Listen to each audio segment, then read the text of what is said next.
For today's slideshow, we're going to talk about ethics and criminal justice.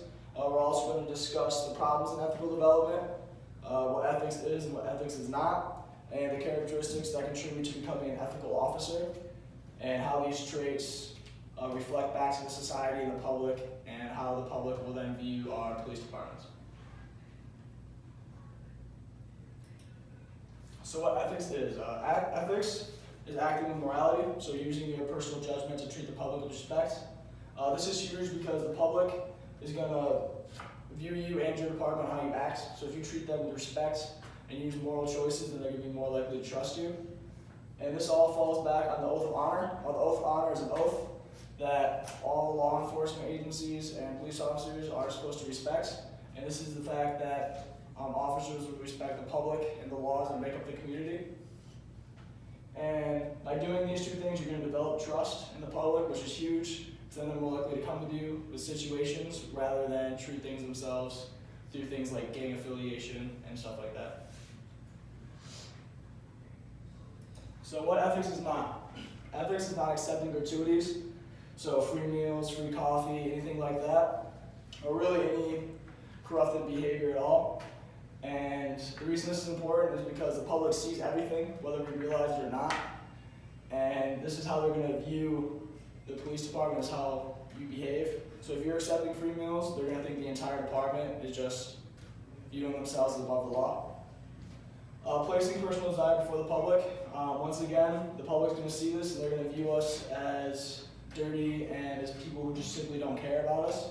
And that's really big because we need them to trust us and to trust us for their safety.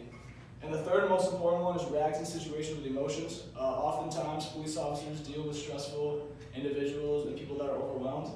And the best way to handle that situation is to come in calm. So if a police officer comes in overwhelmed with emotions, then he's not going to be able to diffuse the situation. Things are just going to get way worse. So the problems with ethical development. I believe that it starts with corruptive guidance, so senior officers. When junior officers come out of the academy, they are given a senior officer in which they have to mentor.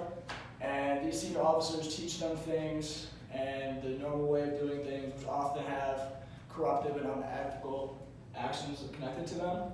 And this becomes normal behavior to these junior officers, adding to the corruptive system that we have. And I think the best way to solve this is by emphasizing more in the academy to filter out the things that we're taught by our senior officers and knowing what's right and what's wrong.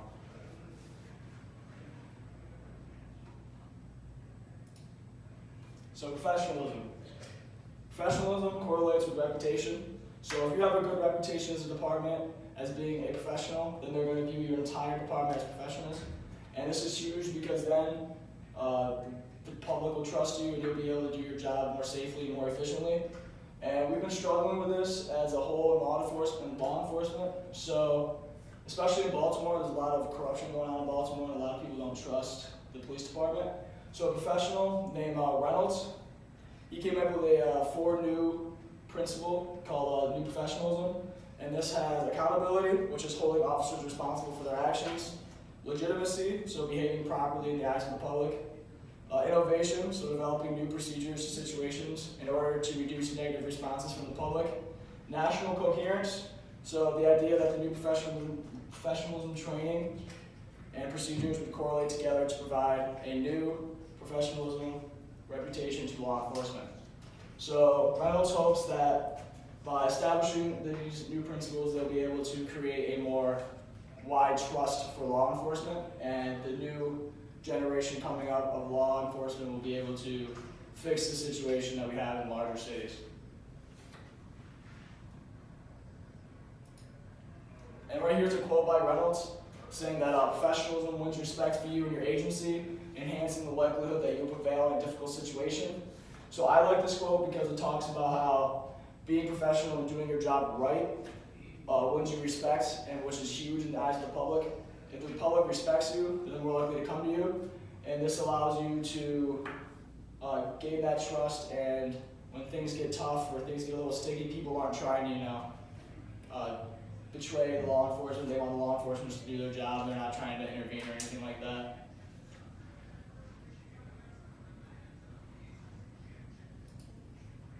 So the next trait we have is integrity. So integrity is the idea based off of one's actions in an internally consistent framework of principles, which leads to the development of their beliefs and morals. So pretty much the way you always act is what your integrity is. So it's important that police officers have integrity because the media is constantly on police officers and how they're acting, the way they're doing things. So if we have one bad police officer or one dirty cop that acts with bad integrity, then he's going to ruin it for the entire department. An example of this is Sir Norman Bedinson. Sir Norman Bedinson was a senior officer in 2012 during the Hillsborough disaster. The Hillsborough disaster was it was like a rampage at a soccer game in the United Kingdom, and 96 people ended up dying. And he said that he did nothing wrong when he tried to cover up police's errors. And the public saw this, and the media was all on about it. And next thing you know, he ended up resigning. But that whole entire department from here on out hasn't been seen the same. And people in that city don't necessarily trust them anymore. So next we have corruption. So corruption is probably the biggest thing when it comes to law enforcement. Corruption is constantly being viewed through media surveillance, like in the massive cities like Baltimore and Chicago. Police departments are losing their power that they have in the cities because people don't trust them, people don't go to them anymore.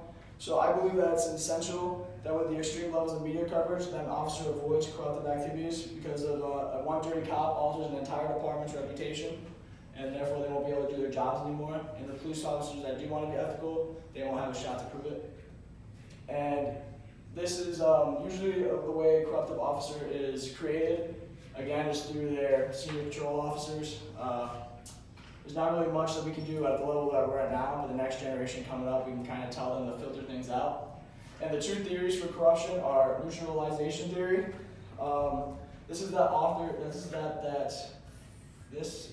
idea that police officers, they come up with situations that kind of justify why they did something. And this is how they get away with corruption in their own mind. They don't see it as being a dirty cop. And the second theory, which is the one that I believe the most, is the slippery slope theory. This is the idea that an officer will get away with a small dose of corruption and think that it was okay and that no one really noticed. So then they keep doing it, and eventually it leads to greater levels of corruption. So right here we have a video from Baltimore, and I'm not really focused on what the police officer did, but I just want you to see how the media can view them and how, if you're just a regular civilian, you can see this and not trust cops anymore.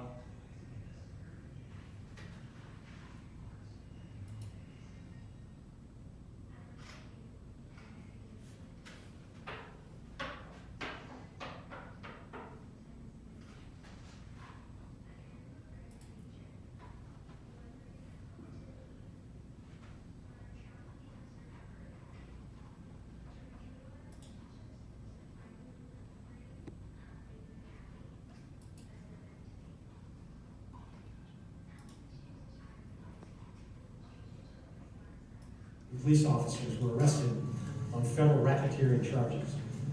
This case began about a year ago. It involved a covert investigation. The corruption investigation was spawned by a related drug conspiracy investigation conducted by DEA. A federal judge on Thursday ordered that 6 of 7 Baltimore police officers recently charged with federal racketeering be held in jail prior to their trial. 2 months after 7 Baltimore police officers were indicted on federal racketeering charges, prosecutors have dropped charges in more than 4 dozen cases that depended on the officers' testimony. The Baltimore State's Attorney's Office and defense attorneys have already asked to vacate convictions or withdraw plea deals in another dozen cases, a necessary step before dropping those charges as well. One of the members of the Baltimore Police Department Gun Trace Task Force charged with racketeering is expected to plead guilty next month in federal court, the Sun has learned. The attorney for Detective Maurice Ward confirms that his client is expected to plead guilty. In the case, he's the first to enter a plea. A trial is scheduled for next January.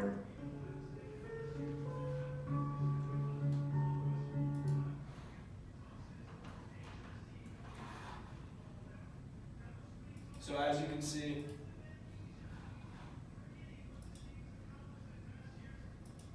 As you can see, the media is very good at portraying not only the police officers as an individual, but as a whole. As you notice, they always said like the Baltimore Police Department, things like that. So people don't just think that one officer, they think of the department as a whole, which is huge. And some examples of corruption is the code of silence. This is the idea that police officers, they keep things secret amongst each other. So for example, if I was a police officer and I saw one of my fellow officers doing something that was corruptive, I wouldn't say anything or try to give justice or anything like that. I would just let it go. And the public knows that this happens, and they see it as police officers being above the law, and it gives them another way to not trust them. Another big one is drug abuse. Many police officers take drugs or abuse alcohol, things like that, in order to cope with the stressors.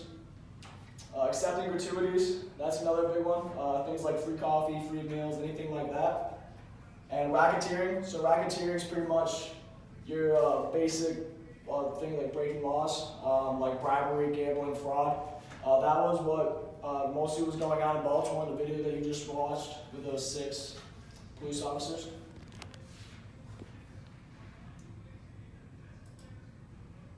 And our last trait is gratuity.